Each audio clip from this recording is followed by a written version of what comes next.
হ্যাঁ, বিজেপির সভাপতি যেহেতু তিনি রাজ্যের থেকে নির্বাচিত একজন সাংসদ রাজ্যসভায়, তার নাম উচ্চারণ করার আগে মাননীয় সাংসদ বলতে হয় সাংবিধানিক বা এই কী বলে এই সৌজন্য স্বরূপ, ভদ্রতার স্বরূপ। কিন্তু এই ভদ্রলোক তিনি যে পদে বৃত আছেন, একদিকে ভারতের এই সংসদের উচ্চকক্ষের সদস্য, এটা বিশাল একটা পদ যেখানে আমাদের দেশের যে আইন বা নীতি ইত্যাদি প্রণয়ন হয়। তারপর তিনি আমাদের দেশের বর্তমান যে শাসক দল ভারতীয় জনতা পার্টি, তার একটা প্রাদেশিক কমিটির সভাপতি। এই জাতীয় একটা কথা বক্তব্য রাখার আগে এই ভদ্রলোক, তার নিজের ওজন সেরকম না থাকতে পারে, কিন্তু যে পদে তিনি তাকে বসানো হয়েছে, যোগ্যতা থাকুক বা না থাকুক, তার ওজনটা সম্পর্কে ওনাকে একটু ভাবলে বোধ ভালো হতো। তিনি জিজ্ঞেস করছেন যে মানিক সরকারকে চেনেন তো? বারবার বলছেন।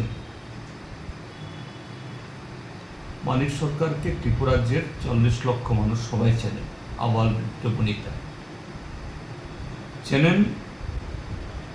মানিক সরকারের যে রাজনৈতিক, সামাজিক এবং আরও নানা ভূমিকা, তিনি ছাত্র জীবন থেকে যেভাবে এ রাজ্যের মানুষের সাথে থেকে এ রাজ্যের হিতে, এ রাজ্যের সব অংশের মানুষের কল্যাণে, এটা এই তিনি এখন কোনো সাংবিধানিক পদে না থাকুন কি হলো, আগামী 50 বছরও ত্রিপুরাজ্য মানুষ তাকে মনে রাখবেন সম্মানের সাথে। কিন্তু যে ব্যক্তি কথাটা উত্থাপন করছেন, তাকে কজনে চেনে এবং তার একটা লজ্জা, শরম বা সামান্য এরকম একটা যে সৌজন্যবোধ থাকা উচিত। যে ইস্যু নিয়ে কথাগুলি বলেছেন তিনি বা তার অন্য দল লোকেরাও বলেন যে বামফ্রন্ট সরকার এই রোজবেলি টাকা খেয়েছে, রোজবেলিকে বামফ্রন্ট ডেকে এনেছে। আরে রোজভ্যালি তো কোনো রাজ্য সরকারের লাইসেন্সে তাদের সেই চিটফান্ড সাম্রাজ্য করেনি দেশের মধ্যে। শুধু ত্রিপুরা কেন, এই রোজভ্যালি ত্রিপুরা, আসাম, মিজোরাম, মেঘালয়া, পশ্চিমবাংলা এবং দেশের অন্য রাজ্যগুলোতে রোজভ্যালির এই সাম্রাজ্য ছিল। কাদের কাছ থেকে লাইসেন্স দিয়েছে? দেশের কেন্দ্রীয় সরকারের কাছ থেকে, দেশের যে অর্থমন্ত্রীর কাছ থেকে। অর্থমন্ত্রক চালায় কে? রাজ্য সরকার না। তাহলে রোজভ্যালি যদি তারা তাদের সেই ভারতবর্ষের অর্থমন্ত্রক থেকে ইস্যু করা এই লাইসেন্স দিয়ে তারা এই জাতীয় যে কাণ্ড করেছে, নিঃসন্দেহে এটা খুবই জনবিরোধী, জনগণের হাজার হাজার কোটি টাকা মেরে দিয়েছে। তার জন্য দায়ী কে? কেন্দ্রীয় সরকার, কেন্দ্রীয় মন্ত্রিসভা। তাহলে সেই জায়গাতে রাজ্যের একজন মুখ্যমন্ত্রী মানিক সরকার হন বা অন্য কেউ, তারা দায়ী হবেন কেন?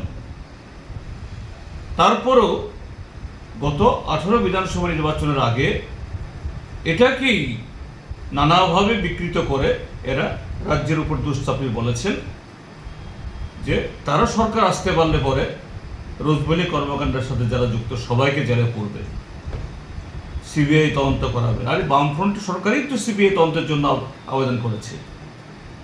আমরাই তো এই প্রশ্নগুলো তুলেছি।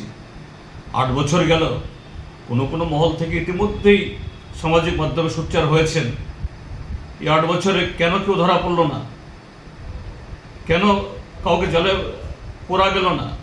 এখানে এসে প্রধানমন্ত্রী তৎকালীন বিজেপির সভাপতি বর্তমান স্বরাষ্ট্রমন্ত্রী অমিত শাহ এবং রাজ্যের মধ্যে চুনোপুটিরা বারবার বলেছেন, কেন হলো না? কারণ কেঁচো খুঁড়তে গেলে সাপ বেরোবে। এই সাপ আমি বলবো নিশ্চয়ই বিজেপির ঘরেই এরা রয়েছে, নতুবা এই ভয় কেন? এখন কেন কথা বলছে না তারা? কাজেই তার এই বক্তব্যকে আমি ঠিক গুরুত্ব দিচ্ছি না, কেননা তারা পদে আসীন আছেন, পদে বৃত আছেন, কিন্তু সে পদের মর্যাদা জানেন না, তার পদের অর্থ জানেন না, এবং কি কথা বলতে হয় কোথায় এ সম্পর্কে এদের জ্ঞান এত সীমিত। এদের জন্য নিন্দা ছাড়া, ধিক জানানো ছাড়া আমার দ্বিতীয় কোনো বক্তব্য আর নেই।